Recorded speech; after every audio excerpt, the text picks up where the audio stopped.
The set of all x such that P x holds. तो P x क्या है, P x जो है ये क्या रिप्रेजेंट कर रहा है, एक्स की प्रॉपर्टी को। The set of all x, उन सारे एक्स का सेट बनाओ सच दैट ये एक्स में जो कॉमन प्रॉपर्टी है ना उसको क्या रिप्रेजेंट कर रहा है, पी एक्स होल्ड। इसको हम लोग सच डैट को, ये सेमी कॉलन को ऐसे करके ऑब्लिक लाइन से भी रिप्रेजेंट करते हैं। इसको ऐसे भी लिख सकते हैं, the set of all x such that P x hold. ठीक है, अब जैसे तुम यहाँ देखो, यहाँ पे हमने सेट ए लिया है, इस सेट में कितने एलिमेंट है, 1 3 एंड 5। तो हमने सबसे पहले ये किस फॉर्म में, रोस्टर फॉर्म में। अब मैंने अगर बोला कि सेट ए को तुम सेट बिल्डर फॉर्म में रखो, तो सबसे पहले हमें करना क्या होगा, इन सारे एलिमेंट्स के बीच में जो कॉमन प्रॉपर्टी है ना वो खोजना होगा। तो हमने ऐसे सोचा कि अच्छा 1 3 एंड 5, तो क्या कॉमन प्रॉपर्टी है, तो मुझे दिख गया कि ये सारे तीनों जो नंबर्स हैं ना ये ऑड नेचुरल नंबर है। ठीक है, उसके बाद ये कैसे ऑड नेचुरल नंबर है, जो 7 से छोटा है या लेस देन इक्वल्स टू 5 है, 7 नहीं लेस देन इक्वल्स टू 5 है। तो हमने इसको सेट बिल्डर फॉर्म में कैसे लिखा, इसको क्या रीड करेंगे, द सेट ऑफ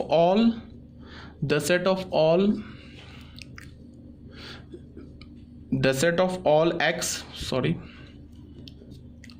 इसको हम रीड कैसे करेंगे, the set of all x such that, इस लाइन को ऑब्लिक लाइन को क्या पढ़ेंगे, the set of all x such that x belongs to natural number. ये बताना होगा कि एक्स नेचुरल नंबर है and x is an odd number less than equals to 5। अब जाके अगर मैंने इतना बोल के छोड़ दिया ना तो फिर गलत हो जाएगा। अगर मैंने नेचुरल नंबर बोल के छोड़ दिया तो नेचुरल नंबर तो इन्फिनाइट होंगे, और नेचुरल नंबर के अंदर क्या खूबी है कि ऑड भी है और 5 से छोटा और इक्वल भी है। तो ये सब लिखना होगा। तो ये क्या हो गया हमारा सेट बिल्डर फॉर्म में। अब आ जाओ बच्चों सेकंड में, ये हमारा क्या है 2 4 6 8। अगर मैंने बोला कि इसको तुम सेट बिल्डर फॉर्म में देखो, तो सबसे पहले तुम क्या करोगे कि इन सारे एलिमेंट्स के बीच की कॉमन प्रॉपर्टी देखोगे। तो कॉमन प्रॉपर्टी क्या है, कॉमन प्रॉपर्टी है ना कि ये सारे जितने भी एलिमेंट्स हैं ये क्या हमारा 2 के मल्टीपल में आ जाएंगे।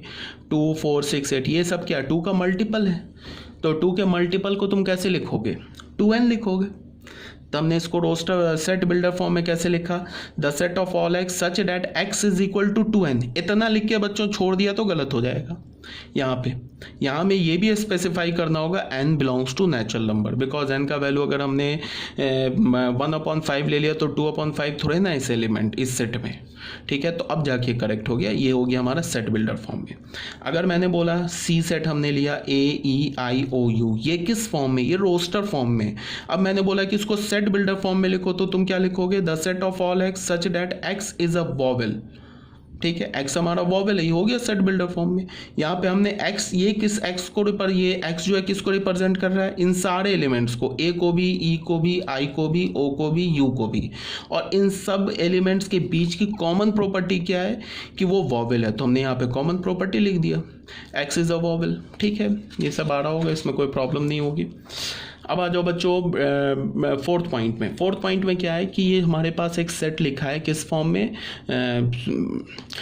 रोस्टर फॉर्म में लिखा है। अब मैंने इसको क्या बोला कि इसे सेट बिल्डर फॉर्म में लिखते।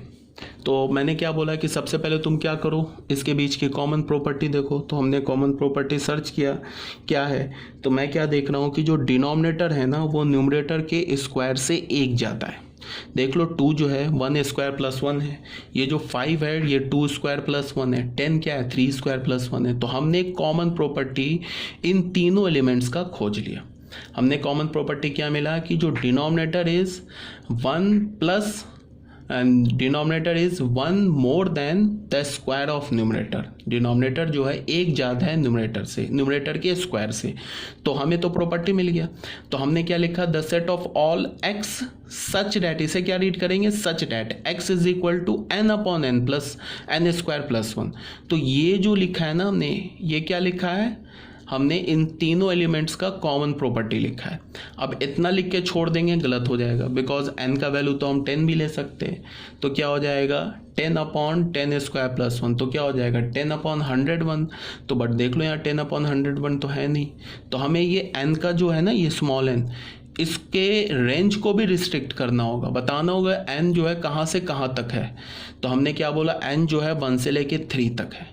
अब सही हो गया, और अभी भी सही नहीं हुआ, फिर यहाँ पे बिलोंग्स टू नेचुरल नंबर लिखना होगा। अब जाके यहाँ से लेके यहाँ तक का जो पूरा इन्फॉर्मेशन है ना ये गिवन है, ये क्या है, कंप्लीट इन्फॉर्मेशन है, किसके लिए, एक्स के लिए। हमने क्या बोला, x is equal to n upon n square plus 1, फिर हमने क्या बोला, n is greater than equals to 1 but less than equals to 3। इतना लिख के छोड़ दिया ना बच्चों, इसको नहीं लिखा फिर गलत हो जाएगा, बिकॉज 1 से लेके 3 तक तो इन्फानाइट नंबर्स आते हैं ना, n का तो इन्फानाइट वैल्यूज आ जाएगा। अगर मान लो कि मैंने ये नहीं लिखा, where n belongs to natural number, ये नहीं लिखा, तो बाई कन्वेंशन क्या हो जाएगा, n रियल नंबर हो जाएगा। अगर मान लो तुम्हें मैंने x लिख के बोला कि x बताओ कैसा नंबर है, तो तुम क्या बोलोगे, बाई कन्वेंशन x क्या हमारा रियल नंबर है। तो अगर मैंने ये नहीं लिखा तो बाई कन्वेंशन क्या हो जाएगा, n हमारा रियल नंबर।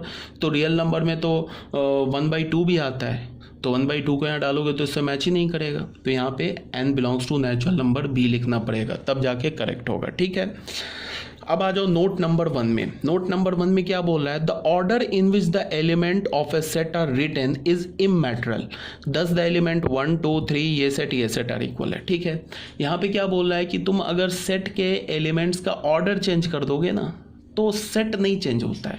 जैसे देखो यहाँ पे 1 2 3 ऑर्डर में या 2 3 1 लिखा हुआ है, तो ये दोनों सेम सेट ही है, ये डिफरेंट सेट नहीं, ये एक ही सेट है। ऑर्डर, एलिमेंट के ऑर्डर को चेंज करने से सेट चेंज नहीं होता है, पहली बात। दूसरी बात कि किसी भी एलिमेंट को रिपीट करने से भी सेट चेंज नहीं होता है। अब जैसे मैंने लिखा ना यहाँ पे 1 2 3 2, तो 2 को मैंने 2 बार रिपीट कर दिया, और यहाँ पे लिखा 1 2 3, तो यहाँ पे कोई भी एलिमेंट रिपीट नहीं है, तो एक्चुअल में ये सेट और ये सेट सेम है।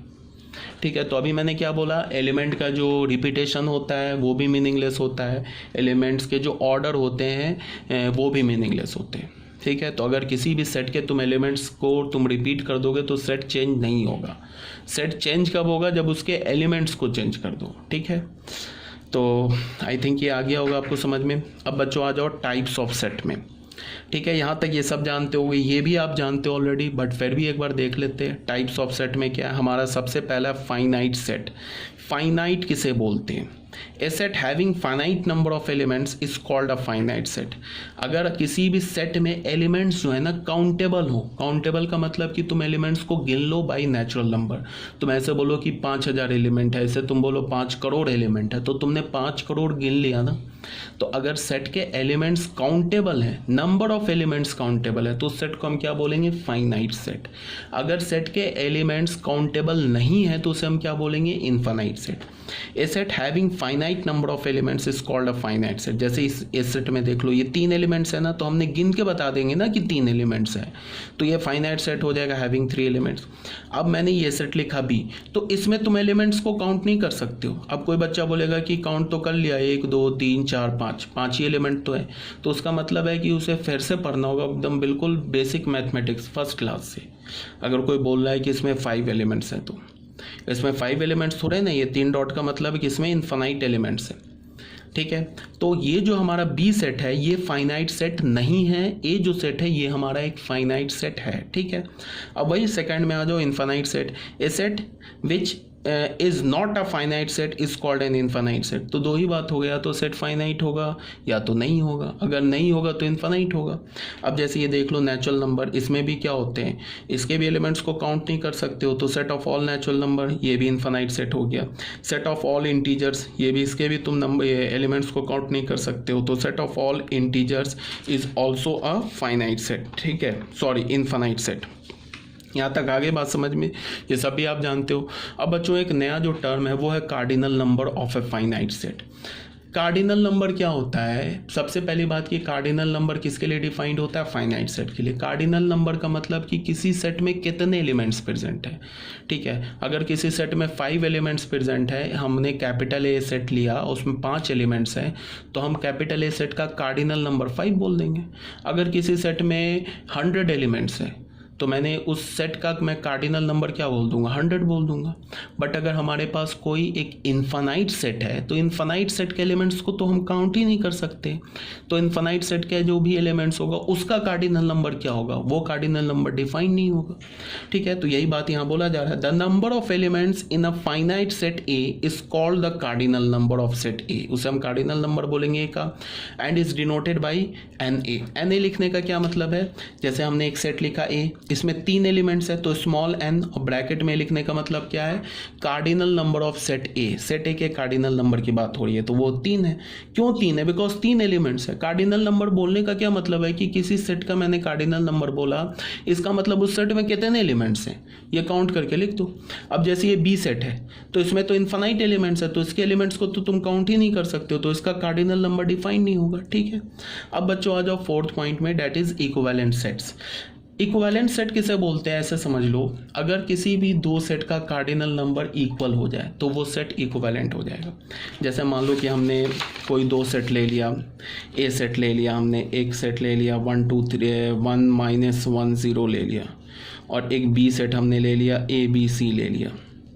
तो अगर मैंने बोलूँ एन ए लिखने का मतलब कार्डिनल नंबर ऑफ ए, तो ए में कितने एलिमेंट्स है 3, तो ए का कार्डिनल नंबर 3 हो गया। बी में कितने एलिमेंट्स है 3, तो बी का कार्डिनल नंबर भी 3 हो गया। तो यहाँ हमें क्या मिल गया, cardinal number of set A is equal to cardinal number of set B. तो यहाँ से हमें क्या पता चला, A and B are equivalent sets, equivalent A और बी जो है हमारा ये इक्विवेलेंट सेट्स है। ठीक है, अब अगर तुम्हें थोड़ा भी अगर समझ रहे हो बात को मेरी, तो बिल्कुल आसानी से तुम बता सकते हो कि जो इक्वल सेट्स होते हैं ना वो हमेशा इक्विवेलेंट होते हैं।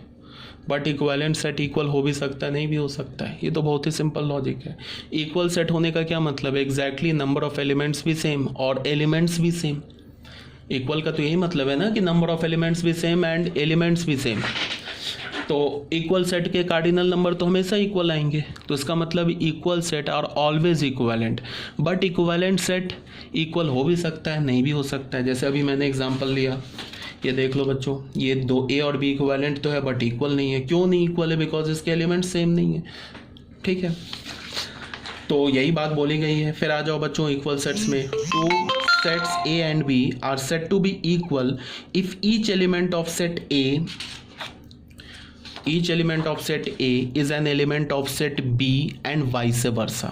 मतलब क्या बोल रहा है कि 2 सेट्स इक्वल कब कहलाएंगे, जब A के सारे एलिमेंट B में प्रेजेंट हो और B के सारे एलिमेंट A में प्रेजेंट हो। अगर ऐसा है तो 2 सेट्स क्या हो जाएगा, इक्विवेलेंट। ठीक है, if 2 sets A and B are equal we write as A is equal to B, तो हम A is equal to B लिखेंगे। जैसे एग्जाम्पल देख लो, A सेट हमने लिखा 1 2 3, B सेट हमने लिखा 3 1 2। तो यहाँ पे बच्चों देख लो एलिमेंट्स का ऑर्डर तो क्या डिफरेंट है, तो उससे तो कोई फ़र्क नहीं पड़ता है।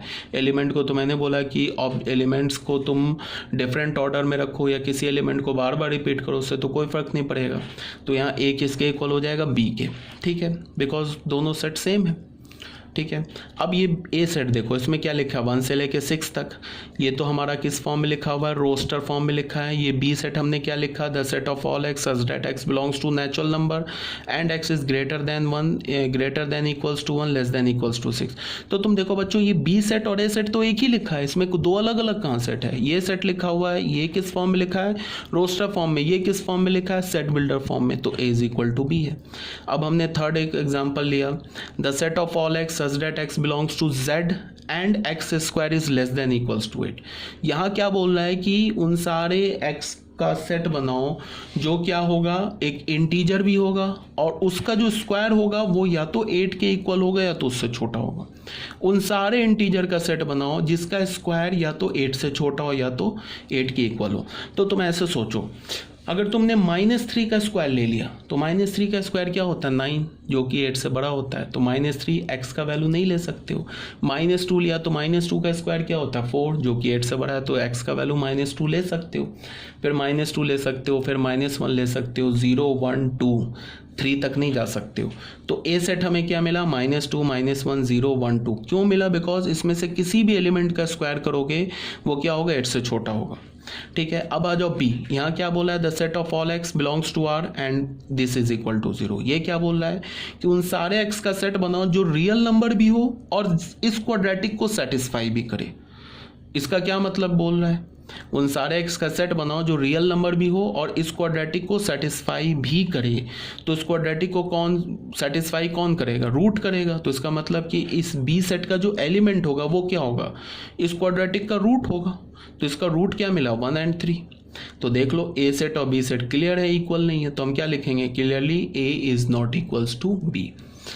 तो अभी तक देखो तो हमने कोई नई बात नहीं सीखी है, ठीक है। जो हम लोग ऑलरेडी जानते हैं उसी को एक बार दोबारा क्विक रिकैप कर रहे हैं, ठीक है।